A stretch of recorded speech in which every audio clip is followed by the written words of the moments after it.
1991 में नरसिम्हा राव सरकार ने ये कहा था, प्लेसेस ऑफ वर्शिप एक्ट बनाया था कि आज़ादी के बाद जिस भी धार्मिक स्थल का जो भी स्वरूप है, वहाँ जो भी पूजा होती है, चाहे वो मंदिर के तौर पे हो या मस्जिद के तौर पर, उसमें बदलाव नहीं किया जा सकता। और यही प्लेसेस ऑफ वर्शिप एक्ट आज मथुरा, काशी समेत जो तमाम विवाद चल रहे हैं मंदिर मस्जिद के, उसमें कहीं ना कहीं अड़चन बन रहा है। और खबर एक बड़ी है सुप्रीम कोर्ट से। सुप्रीम कोर्ट ने इस मामले में दाखिल तमाम याचिकाओं पर नोटिस जारी कर दिया है और जिसके बाद अगली सुनवाई होगी। और इस समय एक मुख्य याचिकाकर्ता विष्णु शंकर जैन हमारे साथ हैं, एडवोकेट। सर, अब क्या कहा जाए कि जो राह है आगे की प्लेसेस ऑफ वर्शिप एक्ट को लेकर, वो उसका क्या रुख रहेगा जब अगली सुनवाई होगी? आज की सुनवाई क्या रही? देखिए, सबसे इम्पॉर्टेंट बात यह है, हमने जो पिटिशन फाइल की है वो उन लोगों की तरफ से फाइल की है जो सच में अफेक्टेड हैं।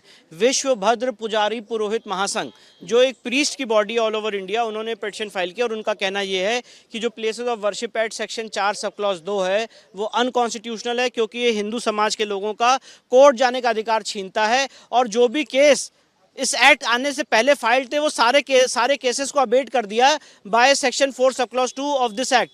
तो इसीलिए ये एक्ट अनकॉन्स्टिट्यूशनल है। कोर्ट जाने का अधिकार मूलभूत फंडामेंटल मौलिक अधिकार होता है हर नागरिक का।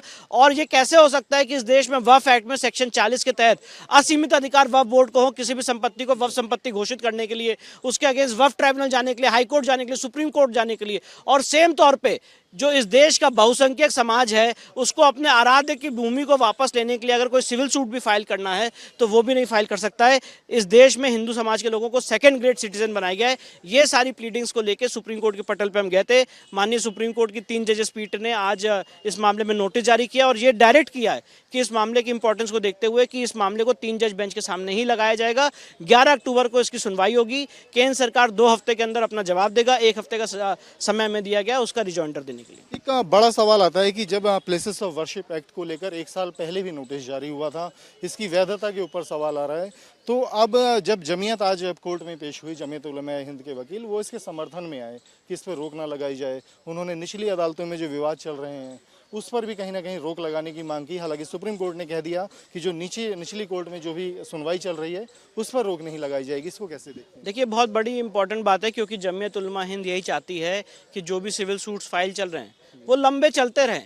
फॉर दैट मैटर मैं आपको बताना चाहता हूँ, काशी के केस में एक सूट फाइल हुआ था आदि विश्वेश्वर के नाम से 1993 में। आज उस पिछले 30 साल से 30 ईयर से वो केस इस समय स्टे करा रखा है जमीयत उलमा हिंद और मस्जिद कमेटी ने, इसी ग्राउंड पे कि यहाँ पे place of worship act apply होता है कि नहीं होता है। 1 इंच भी आगे हम नहीं बढ़ पाए। तो जो एक डिस्प्यूट है, एक दो समुदायों के बीच में एक मुद्दा है, तो मैं ये पूछना चाहता हूँ वो सॉल्व कैसे होगा? क्या सड़कों पे सॉल्व होगा? क्या प्रदर्शन करके सॉल्व होगा? हर सभ्य समाज का आदमी यही कह सकता है कि ये सारे डिस्प्यूट्स आप कोर्ट के माध्यम से, डिस्प्यूट रेजोल्यूशन मैकेनिज्म के माध्यम से सॉल्व करिए पीसफुली। और जब हम वो करने जा रहे हैं तो वो कहते हैं कि नहीं, ये तो सॉल्व ही नहीं हो सकता है, प्लेसेस ऑफ वर्शिप एक्ट बार करता है, आपको राइट ही नहीं कोर्ट आने का। तो सवाल ये है कि पहली बात तो प्लेस ऑफ वर्शिप एक्ट ऐसा कहता नहीं है, और अगर जमीयत का इंटरप्रिटेशन मान लिया जाए तो वो इंटरप्रिटेशन अनकॉन्स्टिट्यूशनल है। इन्हीं सारे विभिन्न मुद्दों को लेकर हम सुप्रीम कोर्ट के पटल पे गए थे और अब 11 अक्टूबर को इस मामले की सुनवाई हुई। बस एक आखिरी सवाल है कि जो जमीयत का इंटरप्रिटेशन है उसमें केंद्र सरकार का रुख इतनी जो 1 साल हो गया उनका जवाब नहीं आया। आज सुप्रीम कोर्ट ने बोला कि आप 2 हफ्ते में जवाब दाखिल करें। तो इसमें आपको क्या लगता है कि केंद्र का जो रुख है वो उसमें ढिलाई या देरी की वजह क्या है? नहीं, इसमें कोई ढिलाई और देरी की बात नहीं आती। केंद्र सरकार, ये लीगल आर्ग्यूमेंट है। केंद्र सरकार हो सकता है सॉलिसिटर जनरल साहब कोई लिखित जवाब ना दाखिल करें, अपने सबमिशंस, अपने लीगल पॉइंट्स नेक्स्ट डेट पे आर्ग्यूमेंट करें। They have a right. Court ने उनको एक अधिकार दिया है कि आप जवाब देना चाहें तो दे सकते हैं लिखित। वो चाहे तो लिखित दें, चाहे तो ओरल आर्गुमेंट करें, क्योंकि लॉ पॉइंट है कि क्या कोर्ट जाने का अधिकार छीना जा सकता है कि नहीं। इसलिए केंद्र सरकार उस बात पे अपना जवाब देगा। और मैं ये बात भी कहना चाहता हूँ कि कोई ज़रूरी नहीं होता है हर बार हर चीज़ को अपोज किया जाता है या उसके लिए एफिडेविट फाइल किया जाता है। जो चीज़ गलत है वो गलत है, और इसीलिए केंद्र सरकार सारी चीज़ों को एग्जामिन करके अपनी बात कोर्ट के सामने रखेगा। मुख्य तौर पे अब न्यायिक समीक्षा संभव है जो कोर्ट देखेगी 11 अक्टूबर। शुक्रिया हमसे बात करने के लिए। एडवोकेट विष्णु शंकर जैन, इन्होंने बहुत साफ तरीके से बताया कि जो प्लेसेस ऑफ वर्शिप एक्ट का विवाद है, जो इसकी वैधता को जो चुनौती दी गई है, उसके ऊपर सुप्रीम कोर्ट ने तमाम जो PIL या याचिकाएं दाखिल हुई उन सभी के ऊपर नोटिस जारी कर दिया है। और अब अक्टूबर में ये देखना रहेगा कि केंद्र सरकार इसके ऊपर क्या जवाब दाखिल करती है और जो 3 जजों की बेंच बनेगी उसका इस मामले में क्या रुख रहेगा। सुप्रीम कोर्ट में प्लेसेस ऑफ वर्शिप एक्ट को चुनौती देने वाले मुख्य याचिकाकर्ता अश्वनी उपाध्याय भी हमारे साथ हैं। सर, आज की जो सुनवाई है उसके क्या मायने निकाले जाएं हमारे दर्शकों के लिए आम भाषा में? देखिए, आज की सुनवाई में इस मैटर को 3 जजों को रेफर कर दिया गया। डिवीजन बेंच से इसको 3 जजों की बेंच को रेफर कर दिया गया। इसका मतलब कोर्ट मानती है कि बहुत ही सीरियस इशू है, इसमें कॉन्स्टिट्यूशन का इंटरप्रिटेशन होना है, इसका लार्जर रेमिफिकेशन है, नेशनल रेमिफिकेशन है, इसका राष्ट्रव्यापी इसका प्रभाव होगा। इसलिए माननीय सुप्रीम कोर्ट ने इसको 3 जजों की बेंच को रेफर कर दिया, जो 11 अक्टूबर को सुनवाई होगी। आज हमारे पिटीशन में बहुत सारी इंटरवेंशन एप्लीकेशन आई थी, लगभग 15 और इंटरवेंशन आई थी, उनको भी लागू कर दिया है और केंद्र सरकार को 2 सप्ताह का समय दिया है। केंद्र सरकार ने अभी तक इसमें, हमने 2020 में पिटीशन फाइल किया था, लेकिन अभी तक केंद्र सरकार ने जवाब दाखिल नहीं किया था, तो आज उनको 2 सप्ताह का और समय दिया है। हमारा बहुत सीधा कहना है, हम आज़ादी की 75वीं वर्षगांठ मना रहे हैं। अगर आज़ादी की 75वीं वर्षगांठ में भी हम उन मंदिरों को रिक्लेम करने के लिए मंदिर कोर्ट नहीं जा सकते जिनका जिक्र हमारे वेद पुराण में है, गीता रामायण में है, उन मंदिरों को हम रिक्लेम नहीं कर सकते जिनको इतिहासकारों ने लिखा है बाकायदा कि हाँ ये मंदिर तोड़े गए हैं, तो फिर हमारे लिए आज़ादी का कोई मतलब नहीं रह गया।